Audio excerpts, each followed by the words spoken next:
Happy New Year to all of you, Karanians. And finally, Mama Thandiya Chawa has got finished. Um, देखिए generally मैं तो serial देखना अपने आप के लिए कभी प्रेफर नहीं करती। शुरू के कुछ दिन थे जब हम लोग छोटे छोटे थे या कॉलेज में थे, तब तो अच्छी खासी सीरियल्स आती थे। कुछ एंड भी हो जाते थे, कुछ थोड़ा लंबा चल के फिर एंड हो जाते थे, तो अच्छा भी लगता था। बट देन धीरे धीरे ये होने लगा कि सीरियल्स का कोई एंड ही नहीं है और बेवजह बढ़ती जाती है। सो वो थोड़ा सा खटकता भी था, एंड इसके लिए मैंने कभी सीरियल देखना ज़्यादातर प्रेफर नहीं किया। पर मेरी फैमिली को सीरियल देखना अच्छा लगता था, आज भी लगता है। सो आप देख सकते हैं कि यहाँ मैं बैठी हूँ, वहाँ पे बेड है, इसके सामने बिल्कुल आपको दिखेगा भी नहीं शायद, लेकिन टीवी है। सो अगर मैं लैपटॉप पे बैठती हूँ तो भी या बेड पर बैठती हूँ तो भी टीवी चलता है, तो कानों पर जो पड़ता है उसे सुनना पड़ता है। और उसके लिए फिर ऑब्जर्वेशन हो जाता है कि ये क्या कर रहा है, कैसे चल रहा है, कितना अच्छा है या कितना बुरा है। तो उस वजह से कहीं ना कहीं एक तरह से थोड़ा सा ये भी हो जाता है कि चलो देखते हैं करके इसी की तरह से रिश्ता देखा, बट तब इग्नोर किया था। फिर उसके बाद धीरे धीरे लॉकडाउन में मम्मी को देखना था तो देखा, और अच्छा भी लगा तो मैंने शुरू से देखा, क्योंकि उसमें एक तो ऐसा कुछ नहीं था जो डिवोर्स को लेकर होगा या फिर इस तरह से।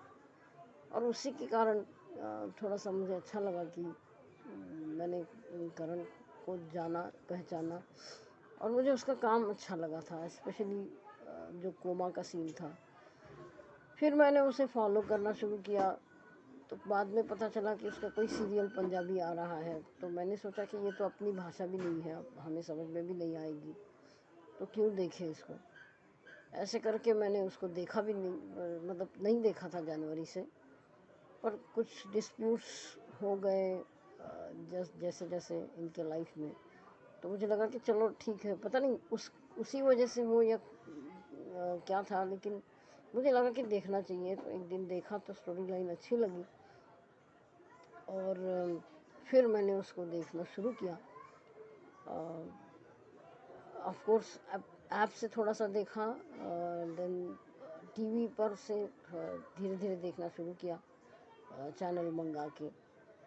एंड अच्छा लगने लगा मुझे। छुटकू और करण का कॉम्बिनेशन और भी ज़्यादा अच्छा लगा, सबसे ज़्यादा।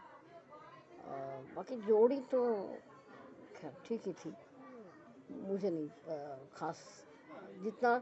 एक ब्लाइंड होने के नाते भी जितनी अक्षरा नैतिक की जोड़ी अच्छी लगी थी उतनी नहीं मुझे भाई। खैर बाकी तो उसका तो हमेशा से ये रहा है कि वो हर किसी से अपनी ट्यूनिंग बना ही लेता है एक्टिंग के द्वारा, चाहे वो कोई भी हो। बट छुटकू से उसका ट्यूनिंग कुछ, उसकी केमिस्ट्री कुछ अलग ही लगी थी मुझे। सो वो था शुरू शुरू में बहुत अच्छा रहा। अंतिम पड़ाव पर आते आते फिर लगने लगा, क्योंकि करण का प्रेजेंस भी कम हो गया, तो लगने लगा कि अब शायद इतना मज़ा नहीं आएगा, और नहीं भी आया।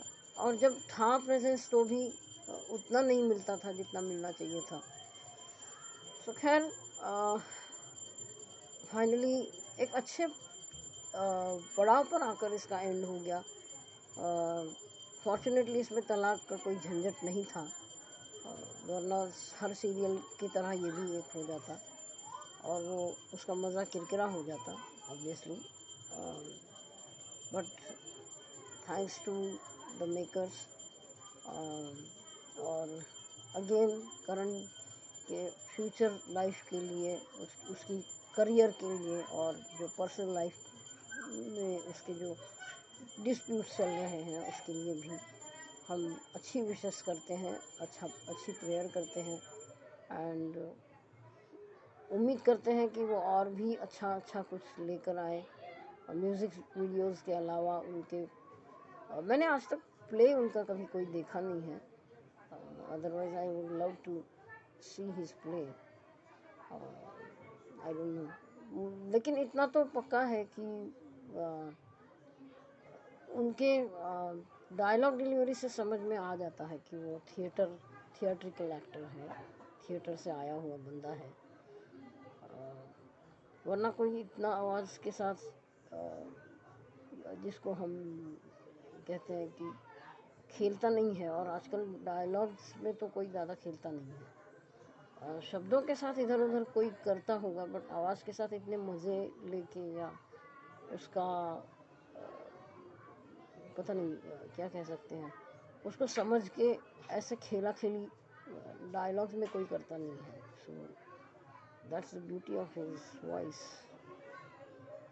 So best of luck once again to him, happy new year to him and happy new year to all of you। अगर आपको अच्छा लगे तो कमेंट कीजिएगा, बुरा लगे तो भी कमेंट कीजिएगा, सिर्फ लाइक मत दीजिएगा, बस इतना ही कहना है। So thank you so much once again।